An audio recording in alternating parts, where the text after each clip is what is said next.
माँ काली का विकराल रूप केवल एक डरावना दृश्य नहीं है, ये हमारे भीतर और ब्रह्मांड के बाहर दोनों जगहों पर सक्रिय एक गहन और रहस्यमयी ऊर्जा का प्रतीक है। जब हम माँ काली के रूप को देखते हैं, काला रंग, खुले बाल, गले में नरमुंडों की माला, रक्तपान करती जिह्वा, चार हाथों में अस्त्र शस्त्र और एक शांत शिव के ऊपर खड़ी देवी, ये सब एक प्रतीकात्मक भाषा है। ये दृश्य हमें डराने के लिए नहीं, बल्कि जगाने के लिए है। माँ काली का अर्थ ही है काल की अधिष्ठात्री, यानी समय और मृत्यु को नियंत्रित करने वाली। वो समय से परे हैं, टाइमलेस। उनका काला रंग अंधकार का प्रतीक नहीं, बल्कि उस ब्रह्मांडीय शून्यता, कॉस्मिक वॉइड का प्रतिनिधित्व करता है, जहां न कोई रूप है, न शब्द, न गति, केवल संभावनाएं हैं। यही वो क्षेत्र है जहां से ब्रह्मा की सृष्टि आरंभ होती है, विष्णु का पालन चलता है और शिव का संहार पूर्ण होता है। माँ काली इसी शून्य की शक्ति है, जो न स्त्री है, न पुरुष, न रचना है, न विनाश, वो सब कुछ है और साथ ही शून्य भी। उनके गले में जो नर मुंडों की माला है, वो 52 अक्षरों की माला मानी जाती है, संस्कृत के 52 वर्ण। ये संकेत करता है कि वो संपूर्ण शब्द ब्रह्म को नियंत्रित करती हैं। हर ध्वनि, हर विचार, हर संकल्प उनके भीतर समाहित है। मनोवैज्ञानिक दृष्टि से ये माला हमारे मरते हुए अहंकारों की प्रतीक है। हमारे भीतर छिपे हुए वासना, क्रोध, मोह, लालच, ईर्ष्या जैसे विकार जब एक एक करके कटते हैं, तब आत्मा धीरे धीरे मुक्त होती है। और माँ काली ही वो शक्ति हैं जो इस भीतरी युद्ध में हमारे साथ खड़ी होती हैं। उनकी रक्त रंजित जिह्वा प्रतीक है उस इच्छा शक्ति का जो हमारे भीतर के दैत्य को भी आत्मसात कर सकती है। उनका विकराल रूप ये कहता है, मैं तुम्हारे भीतर के भय को खा जाऊंगी, लेकिन तुम मुझसे छिपो मत।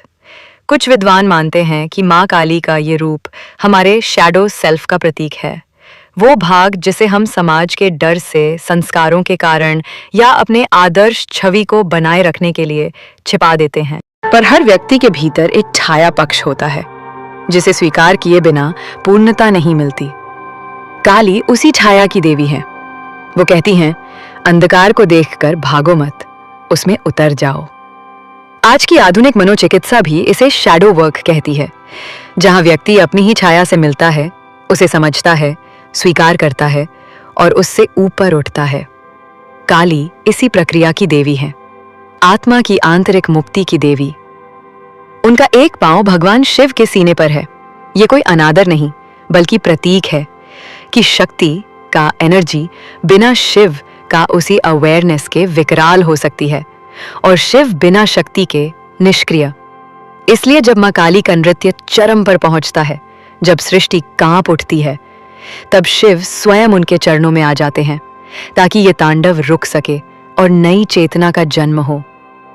ये दृश्य बताता है कि शक्ति और चेतना को संतुलित करना आवश्यक है, तभी सृजन संभव है। अब ब्रह्मांडीय दृष्टिकोण से देखिए। विज्ञान कहता है कि ब्रह्मांड का 96% हिस्सा हमें दिखाई नहीं देता।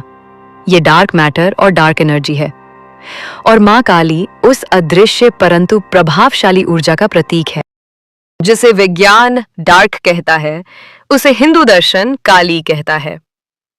ब्लैक होल्स, जो सब कुछ निगल जाते हैं लेकिन जिनके बिना गैलेक्सी का संतुलन संभव नहीं, वो भी माँ काली की ही तरह प्रतीकात्मक रूप में है।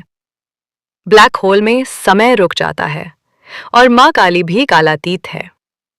ब्रह्मांडीय शून्य में जन्म लेने वाली ये ऊर्जा ही आगे चलकर कुंडलिनी शक्ति बनती है, जो हमारी रीढ़ की हड्डी में सर्प के समान सुप्त पड़ी होती है। जब व्यक्ति ध्यान, योग और तप के माध्यम से अपने भीतर की काली ऊर्जा को जागृत करता है, तब वो संसार की हर परत को पार करता है। ये शक्ति मूलाधार बेस चक्रा से शुरू होकर सहस्रार क्राउन चक्रा तक जाती है, और वही यात्रा है आत्मा की मुक्ति की। माँ काली के बिना ये यात्रा संभव नहीं, क्योंकि वो हर स्तर पर हमारी छाया, हमारे विकार और हमारी सीमाओं को काटती हैं। अब एक रहस्य और। तांत्रिक परंपरा में माँ काली को महाविद्या माना गया है, यानी ज्ञान की पराकाष्ठा। वो केवल पूजा की वस्तु नहीं है, वो ध्यान की, ज्ञान की, आत्म खोज की देवी हैं। जो साधक मां काली की आराधना करता है वो वास्तव में स्वयं के भय, वासनाओं और माया की परतों को चीरकर स्वयं में स्थित ब्रह्म को पहचानता है। इसलिए मां काली मंदिरों में नहीं, साधकों के हृदय में निवास करती हैं। अंत में मां काली का विकराल रूप केवल पौराणिक चित्र नहीं है, वो एक गूढ़ आंतरिक यात्रा है। वो हमें सिखाती हैं कि अगर तुम स्वयं को जानना चाहते हो तो अंधकार में उतरना पड़ेगा, डर को गले लगाना होगा और अपने ही भीतर की मृत्यु को पार करना होगा। तभी होगा जन्म आत्मा के वास्तविक स्वरूप का, और वही है मुक्ति।